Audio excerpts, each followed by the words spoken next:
Dearest one, welcome to the Collective Soul Resonance Reading for week commencing the 14th of June, 2026.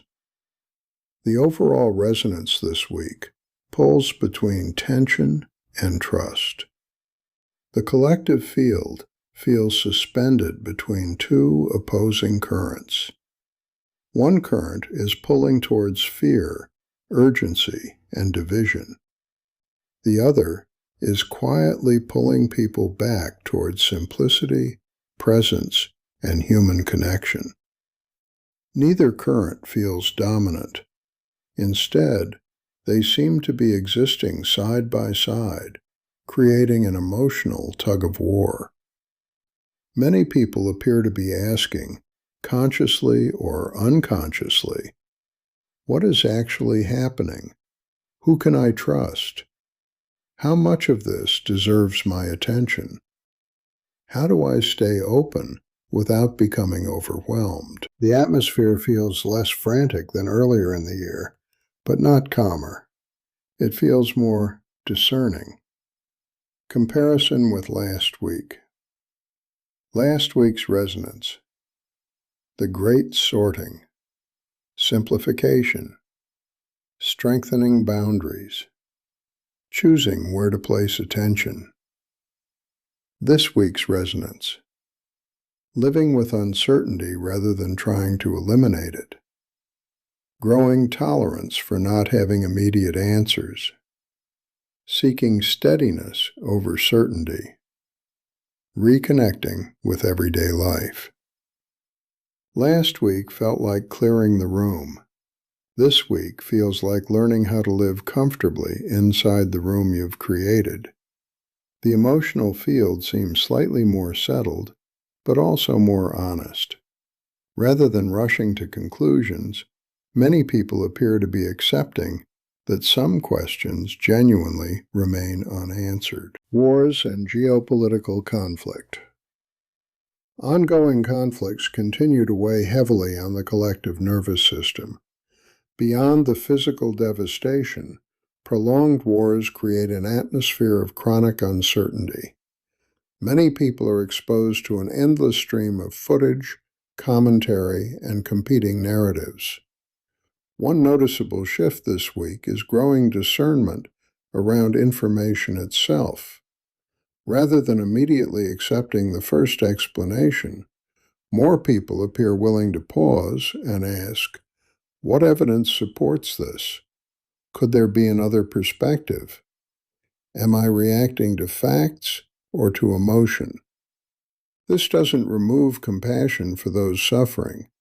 If anything, it reflects a desire to respond wisely rather than impulsively.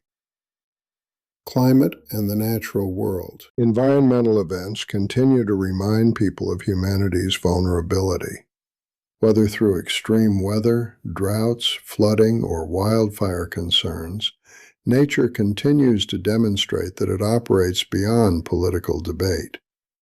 Yet the emotional response this week feels less catastrophic and more adaptive. Many people seem drawn towards growing food, spending time outdoors, reducing unnecessary consumption, creating resilient homes, appreciating local community. The field carries an instinctive movement towards grounding, almost as though the body knows that nature remains one of the healthiest regulators of an overstimulated mind. Scientific and technological breakthroughs. The pace of innovation continues to accelerate. Artificial intelligence, medicine, energy research, and space exploration all continue to move rapidly. This creates a fascinating emotional paradox. There is excitement, there is curiosity, but there is also increasing awareness that technological capability alone does not automatically create wisdom. The collective mood seems to be shifting from "can we build it?" towards "how do we live well alongside it?" That feels like an important maturation. Collective celebrations. Despite global uncertainty, moments of shared celebration continue acting as emotional anchors. Sport, music, local festivals, family gatherings, graduations, and community events remind people that joy remains deeply contagious. These moments appear disproportionately important. For a short while, identities soften, divisions blur, and people remember that they share far more than headlines often suggest. The field noticeably brightens whenever authentic collective joy emerges. Emerging pattern. This week's strongest pattern is the return of discernment without withdrawal. Earlier in the year, discernment sometimes resembled emotional self-protection. This week it feels healthier.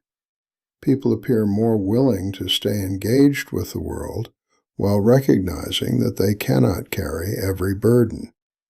There is growing permission to say, "I care deeply, but I cannot consume everything." That distinction feels significant. TFP reflection. From a TFP perspective, this week offers an interesting observation. There seems to be increasing collective comfort with the idea that not everything needs an immediate true or false verdict. Many issues genuinely belong in the pin category for a while longer. That isn't indecision, it's disciplined patience. In an age of instant opinions, allowing uncertainty to breathe may become one of the most valuable forms of discernment. Light pen. This sense of disciplined patience appears to be strengthening. It's difficult to measure objectively, but the pattern shows up across many conversations about technology, global affairs, and personal well-being. It will be worth watching over the coming months to see whether it continues or whether another major global event pulls the collective back into reactivity. Closing reflection. The weather this week does not feel bright or dark. It feels mature. The field seems to be learning that peace is not found by escaping uncertainty, but by finding steadiness within it. Perhaps that is the invitation this week, to remain informed without becoming consumed, to remain compassionate without becoming overwhelmed, and to remember that while the world's story is still unfolding, so too is our own. Namaste.